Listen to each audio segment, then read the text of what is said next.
Welcome to teams kitchen secrets. ഇന്ന് നമ്മൾ നല്ല ഈസി ആയിട്ട് ചെയ്യാവുന്ന ഒരു മത്തി പൊള്ളിച്ചത് ഉണ്ടാക്കുന്നത്. ഭയങ്കര ഈസി ആയിട്ട് ചെയ്യാവുന്നതാണ്. ഒരുപാട് ഇൻഗ്രീഡിയൻസ് ഒന്നും ഞാൻ ഇതിനകത്ത് ചേർക്കുന്നില്ല. സിമ്പിളായിട്ട് ചെയ്യാവുന്ന കേട്ടോ. അതിനാവശ്യമായിട്ടുള്ളത് 4-5 മത്തി, വലിയ മത്തി വേണം. ഇത് നല്ല നെയ്യുള്ള വലിയ മത്തി വേണം. അതാണ് അതിൻ്റെ ഒരു ടേസ്റ്റ്. അപ്പം ഞാനിവിടെ ആവശ്യത്തിനുള്ള മത്തി എടുത്ത് വെച്ചിട്ടുണ്ട്. ഇനി ഇതിലേക്ക് ആവശ്യമായിട്ടുള്ള പൊടികൾ ചേർക്കുക. ആദ്യം നമ്മൾ ഉപ്പ് ചേർക്കണം. 1 table spoon Kashmiri chilli powder ചേർക്കുക.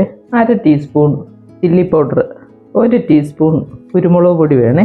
പിന്നെ നമുക്കൊരു 1/4 ടീസ്പൂൺ മഞ്ഞൾപ്പൊടി. ഇതിനകത്തോട്ട് കുറച്ച് നാരങ്ങ നീര് ചേർക്കണേ. നാരങ്ങ നീര് ചേർക്കുമ്പോൾ നമ്മളൊരു സ്വല്പം ഇങ്ങനെ നാക്കി വെക്കണം, അല്ലെങ്കിൽ നാരങ്ങ നീര് ഫുൾ അങ്ങോട്ടും ഇങ്ങോട്ടും അങ്ങ് ആയിപ്പോവും.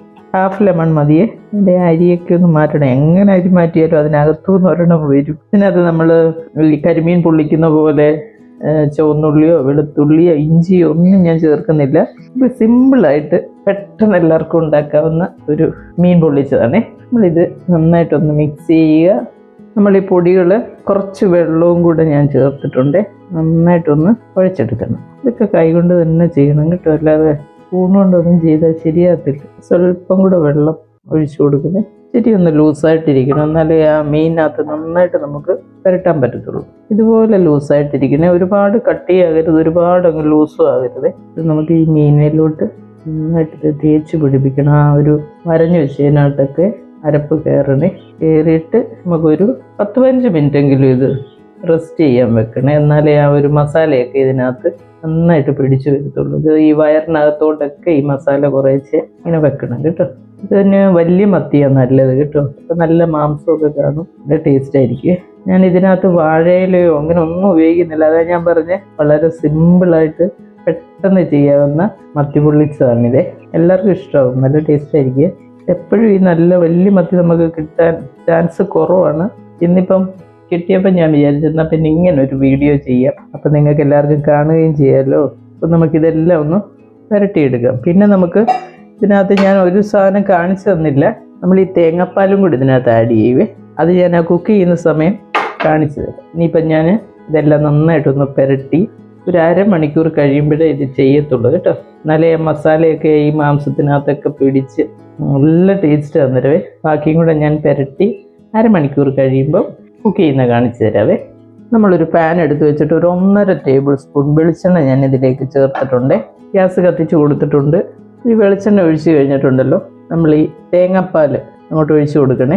എന്നിട്ട് ഇത് നമുക്ക് ഒന്ന് ചൂടാകണം. ചൂടായതിന് ശേഷം നമ്മൾ മീൻ അങ്ങോട്ട് ഇട്ട് കൊടുക്കും. ഈ തേങ്ങാപ്പാലിലേക്ക് കുറച്ച് കറിവേപ്പിലയും കൂടെ ചേർത്ത് കൊടുക്കണേ. ആ തേങ്ങാപ്പാലും വെളിച്ചെണ്ണയും കൂടെ ഒന്ന് ചൂടായി വന്നിട്ടുണ്ട്.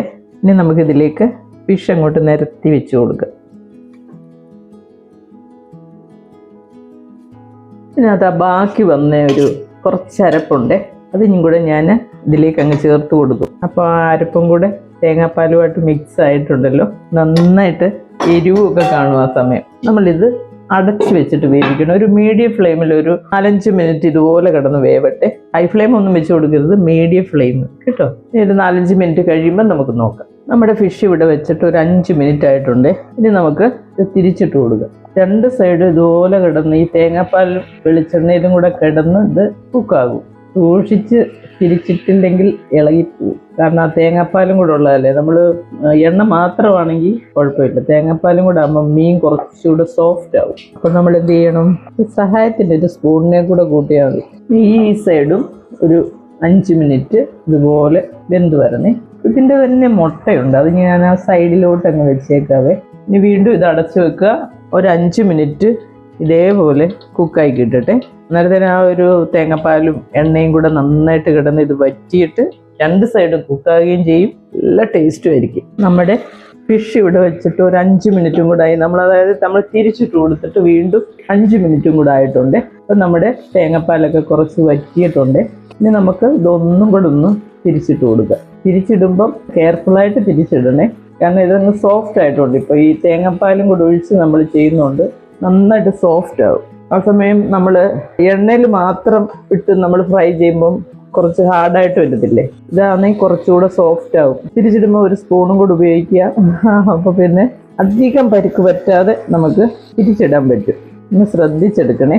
ഇനിയിപ്പോൾ നമ്മൾ എന്ത് ചെയ്യുമെന്നറിയോ, ഒരു 2-3 മിനിറ്റും കൂടെ ഒന്ന് സിമ്മിലിട്ടങ്ങ് വേവിക്കുക. അപ്പോഴത്തേന് കുറച്ചുകൂടെ ഒന്ന് മുരിഞ്ഞ് കിട്ടും. ഇതാ തേങ്ങാപ്പാലെല്ലാം ശരിക്കും പറഞ്ഞാൽ അത് വറ്റിയിട്ടുണ്ട്. ആ എണ്ണയുണ്ടല്ലോ, തേങ്ങാപ്പാലിൽ നിന്ന് ഇറങ്ങിയ എണ്ണയും നമ്മൾ കുറച്ച് വെളിച്ചെണ്ണ ചേർത്ത് കൊടുത്തിട്ടില്ലേ, അതും അതിനകത്തും കൂടെ കിടന്നൊന്ന് ഫ്രൈ ആയി കിട്ടും. ഇത് ഫ്രഷ് കറിവേപ്പില ഉണ്ടെങ്കിൽ ഉറപ്പായിട്ടും ഫ്രഷ് തന്നെ ഇട്ട് കൊടുക്കുക. ഇതിലെ ഫ്രഷ് ഇല്ല, ഫ്രിഡ്ജിലിരുന്ന സാധനമാണ്, നല്ല സാരമില്ല, കറിവേപ്പിലയല്ലേ. ആവശ്യത്തിന് കറിവേപ്പില ഇട്ട് കൊടുക്കുക. നമ്മൾ ആദ്യം കുറച്ച് ഇട്ട് കൊടുത്തിട്ടുണ്ട്. സ്വല്പം കുരുമുളക് പൊടിയും കൂടെ ഒരു സ്വല്പം ഒന്ന് സ്പ്രെഡ് ചെയ്തേക്കണം. ഒരു സ്വല്പം മതി, ഒരു 1/4 ടീസ്പൂൺ. അവസാനം ആ ഒരു മണം ശരിക്കും ഇങ്ങോട്ട് വരാനായിട്ടാണ് അങ്ങനെ അവസാനം നമ്മളത് ചെയ്യുന്നത്. ഇനി നമുക്കിത് അടച്ചു വെച്ചിട്ട് സിമ്മിലാക്കണം. സിമ്മിലാക്കിയിട്ട് ഒരു 2-3 മിനിറ്റും കൂടെ കഴിയുമ്പോഴത്തേനും നമ്മുടെ സിമ്പിൾ മത്തി പൊള്ളിച്ചത് റെഡി ആവുമേ. നമ്മുടെ സിമ്പിൾ മത്തി പൊള്ളിച്ചത് ഇവിടെ റെഡി ആയിട്ടുണ്ട്. ഇനി നമുക്കിതൊരു പ്ലേറ്റിലോട്ട് മാറ്റിയാൽ മതി കേട്ടോ. നിങ്ങളെല്ലാവരും ഇത് ട്രൈ ചെയ്യണേ, എല്ലാവർക്കും ഇഷ്ടമാവും. ഇനി നമുക്ക് ഈ ഗ്യാസ് അങ്ങ് ഓഫ് ചെയ്തേക്കാവേ. നമ്മുടെ സിമ്പിൾ മത്തി പൊള്ളിച്ചത് ഇവിടെ റെഡി ആയിട്ടുണ്ട്. ഈ മത്തിക്ക് ഭയങ്കര ഗുണമാണ്. omega-3 അടങ്ങിയ നല്ലൊരു സൂപ്പർ ഫുഡാണ് മത്തി. ഇപ്പൊ കഴിയുന്നത് നമ്മൾ ഇടയ്ക്കൊക്കെ മത്തി കഴിക്കാൻ നോക്കണേ. ഏറ്റവും നല്ലത് കറി വെച്ച് കഴിക്കുന്നത്, അത് എല്ലാവർക്കും അറിയാം. പക്ഷെ നമ്മൾ എപ്പോഴും കറി ഉണ്ടാക്കി കഴിക്കുമ്പോൾ നമുക്ക് മടുക്കത്തില്ലേ. അപ്പോൾ ഇടയ്ക്കൊക്കെ ഇങ്ങനെയൊക്കെയുള്ള ഡിഷസ് ഒക്കെ ഉണ്ടാക്കി കഴിക്കണേ. ചാനൽ ഇഷ്ടമാണ് ലൈക്ക് ചെയ്യാനും ഷെയർ ചെയ്യാനും സബ്സ്ക്രൈബ് ചെയ്യാനും മറക്കരുതേ. അപ്പോൾ അടുത്തൊരു വീഡിയോ ആയിട്ട് നമുക്ക് അടുത്ത ദിവസം കാണാം. താങ്ക്